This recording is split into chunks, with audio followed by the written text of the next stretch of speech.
यह है सदर की एम्प्रेस मार्केट, जिसे कराची की निशानी कहा जाता है। लेकिन दरअसल ये निशानी है एक ऐसी दर्दनाक कहानी की जिसे 99% कराची वाले जानते ही नहीं।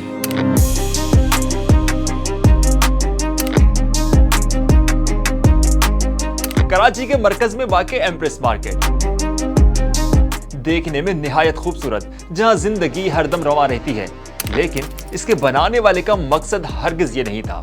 हैरान ना हो, आज रफ्तार आपको बताएगा कि कराची की ये लैंडमार्क बिल्डिंग आखिर क्यों बनाई गई, इस खुशनुमा इमारत के पीछे की बदनुमा तारीख क्या है। लेकिन उससे पहले अगर आपने अब तक हमारा चैनल सब्सक्राइब नहीं किया तो इसे लाइक, सब्सक्राइब और फॉलो कर दें।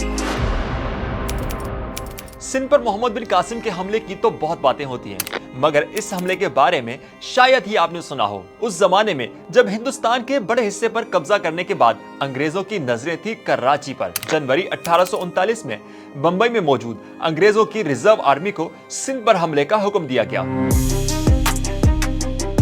इस फौज के सिपहसालार थे ब्रिटिश ऑफिसर फ्रेडरिक मैटलैंड, वही जिन्होंने 1815 में अजीम फातेह नेपोलियन बोनापार्ट को शिकस्त दी थी। फरवरी 1839 में भारी तोपखाने के साथ अंग्रेजों ने मनोड़ा के किले पर हमला कर दिया।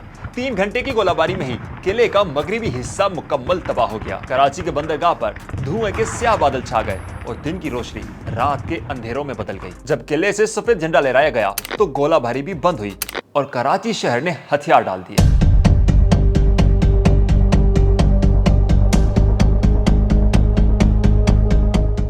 7 फरवरी 1839 को तालपुर गवर्नर खैर मोहम्मद ने शहर की चाबियां मलका विक्टोरिया की 40वीं रेजिमेंट के हवाले की और यूं शुरू हुआ कराची में गुलामी का दौर, जो बदकिस्मती से आज तक चलता आ रहा है। खैर, अंग्रेजों ने कराची पर कब्जा जमाने के लिए सबसे पहला काम किया यहाँ के शहरियों और इंतजामिया को गैर मुसल्लह करने का। इसके साथ ही कराची में ब्रिटिश आर्मी के फौजियों की बड़ी तादाद आबाद हो गई, जिनके लिए मौजूदा सिविल अस्पताल के खाली मैदान पर खेमों की बड़ी बस्ती बनाई गई। यूं देखते ही देखते एक नया शहर आबाद हो गया। कराची की पहली नई आबादी भी कैंट ही थी, यानी कराची कैंट। इसमें फ्रेयर स्ट्रीट पर फौजी अफसरों के बंगले थे, इसके पीछे रेजिमेंट के कैंप्स और फिर शुमाल की तरफ क्वार्टर्स। विक्टोरिया रोड से बर्न्स गार्डन तक तमाम इलाका कैंट एरिया था। 1857 में जब हिंदुस्तान भर में जंगे आजादी शुरू हुई, तब यह पूरा फौजी इलाका था। आज जहां एम्प्रेस मार्केट है, वहां उस जमाने में एक बड़ा मैदान होता था जिसे फौजी परेड के लिए इस्तेमाल करते थे। परेड ग्राउंड से शानदार मार्केट में तब्दील होने की यह दास्तान बहुत दर्दनाक है और ये शुरू होती है इसी जंगे आजादी से।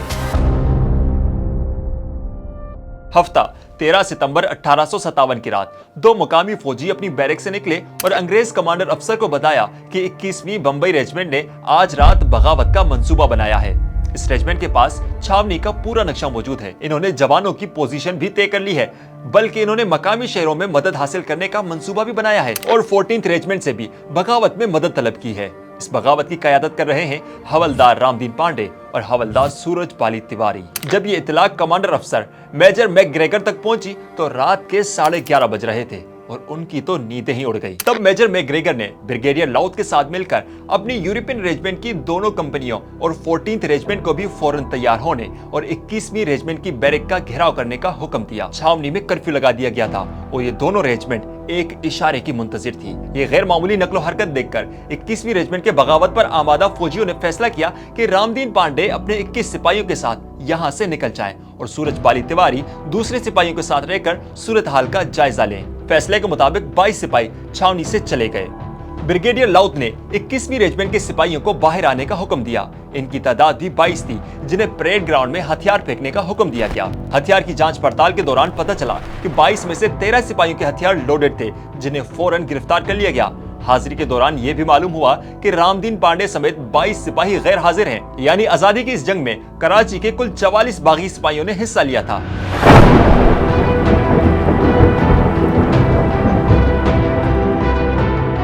अगले दिन 14 तारीख को इन मफरूर बागियों की तलाश शुरू की गई। पहले मीठादर के इलाके लियारी नदी के करीब बागात में से 3 सिपाहियों की मौजूदगी का पता चला, जिन्हें मुकाबले के बाद मार दिया गया और लाश समंदर में बहा दी गई। फिर मुख्तलिफ जगहों से मजीद 15 सिपाही भी गिरफ्तार हुए, जिनमें रामदीन पांडे और 3 दीगर सिपाहियों को भी अहमद खान गबोल गोट से पकड़ा गया। यूं जंग आजादी के दौरान कराची की बगावत बुरी तरह नाकाम हो गई। 17 सितंबर 1857 की शाम शहर के बीचों बीच एक मैदान पर फांसी घाट सजाया गया, जहां यूरोपियन गार्ड्स के सख्त पहरे में इन बागी सिपाहियों को लाया गया। 11 को फांसी, जबकि रामदीन पांडे और सूरज बाली तिवारी समेत 5 को तोपों से उड़ाने का फैसला सुनाया गया।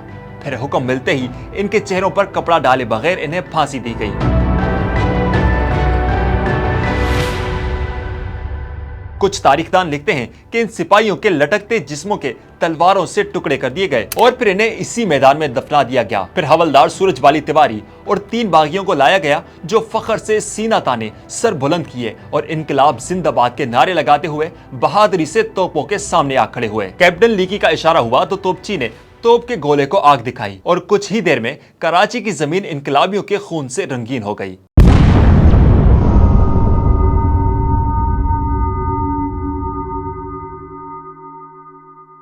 हवलदार रामदीन पांडे को भी 23 सितंबर 1857 को इसी जगह तोप के सामने बांधकर उड़ाया गया था। गिरफ्तार होने वाले बाकी 25 सिपाहियों का कोर्ट मार्शल करके उन्हें फौज से निकाल दिया गया। कुछ को काले पानी की सजा हुई और उन्हें इंडीमा जजीरे पर भेज दिया गया। साथ ही 21वीं नेटिव रेजिमेंट को हमेशा के लिए फौज से खत्म कर दिया गया।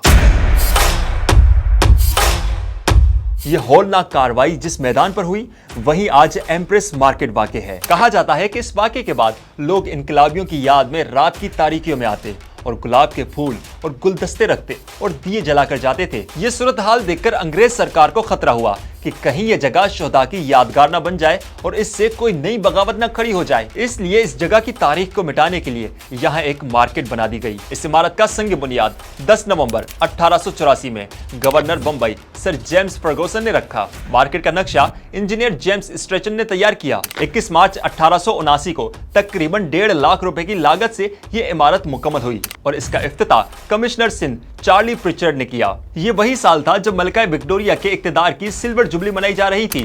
तब मलका विक्टोरिया को तोहफा देने के लिए मार्केट का नाम एम्प्रेस रखा गया। मार्केट की सबसे नुमाया चीज थी इसका 140 फीट ऊंचा टावर, जिसके चारों तरफ घड़ियाल लगाए गए थे। आज 150 साल बाद ये घड़ियाल वक्त तो बताते हैं, मगर इसकी तारीख नहीं बताते।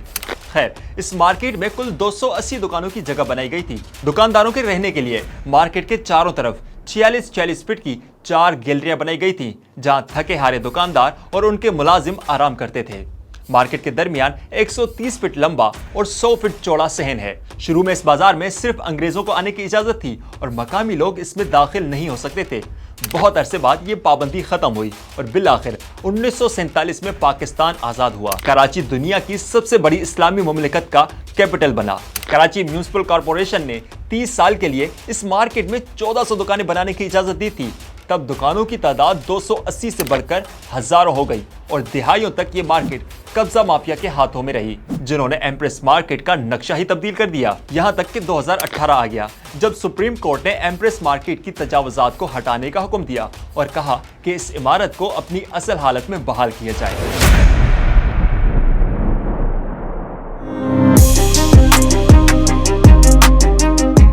ये तारीखी इमारत अंग्रेज दौर के मजालिम की दास्तान अपने अंदर समाई हुई है, मगर ये ऐसी वाहिद इमारत नहीं। बरे सगीर का तकरीबन हर शहर बरतानवी जुल्म का शिकार रहा है। 1857 की बगावत को रोकने और अपना दबदबा बनाने में बरतानवी सरकार ने कमोबेश 1 लाख लोगों की जानें ली। शशि थरूर अपनी किताब एन ईरा ऑफ डार्कनेस में लिखते हैं, झांसी के शहर में सर ह्यू ब्रोस ने तकरीबन 5000 लोगों को मौत के घाट उतारा। जब दिल्ली पर दोबारा कब्जा किया तो सिर्फ एक मोहल्ले कूचा चिला में तकरीबन 1400 गैर मुसल्लह शहरियों का कत्लेआम किया गया। पाकिस्तान में डाउ यूनिवर्सिटी और अस्पताल बरतानवी दौर के सिंध के गवर्नर सर ह्यू डाउ के नाम से मंसूब है, मगर इनका नाम भी तारीख में अच्छे लफ्जों में याद नहीं किया जाता। 1942 में इन्होंने बरतानवी राज के खिलाफ बगावत करने वाले पीर पगारा और उनके होरों के खिलाफ मार्शल लॉ लगाया, हजारों लोगों को कैद किया और स्कॉच्ड अर्थ पॉलिसी बनाई। इस पॉलिसी के तहत मुखालिफिन के घर, खेतों, मकानों, मवेशियों समेत तमाम असासों को जला दिया जाता है या तबाह कर दिया जाता है। English travel writer Peter many लिखते हैं कि 1943 में पीर पगारा पर बंद दरवाजों में मुकदमा चलाया गया और उन्हें मार्च में फांसी दी गई। लाश को नामालूम मकाम पर दफनाया गया, उनके घर और लाइब्रेरी को गिरा दिया गया और उनके 2 बच्चों को बरतानिया मुंतकिल कर दिया गया। मगर इस सारे जुल्म के बावजूद भी 1945 से पाकिस्तान में इनके नाम पर एक हेल्थ इंस्टीट्यूट कायम है, जो इन्हें अवाम का खैर ख्वाह और एक आला शख्सियत बनाकर पेश करता है। और जिस तरह एम्प्रेस मार्केट की तारीख को दबाने की कोशिश की गई, ऐसे न जाने कितनी डार्क स्टोरीज हैं जिनको दबाया गया।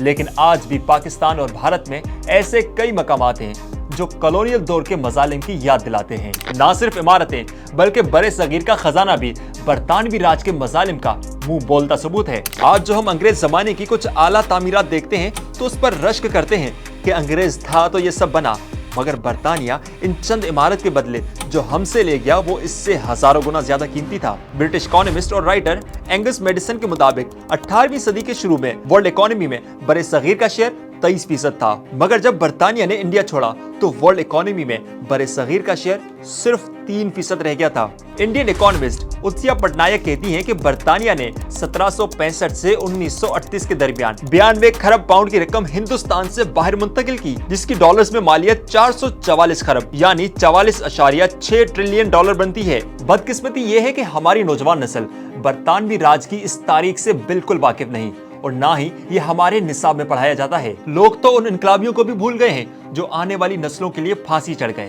तोपों के सामने अपने जिस्म के टुकड़े टुकड़े करा दिए, अपना घर, अपनी जानें, औलादें औलादें सब कुछ कुर्बान कर दिया। आगाही फैली तो पिछले चंद सालों से 17 सितंबर को कुछ लोगों ने इन हुर्रियत पसंदों की याद मनाने का सिलसिला शुरू किया है। वो एम्प्रेस मार्केट पर जमा होकर फूल रखते हैं और दिए जलाते हैं।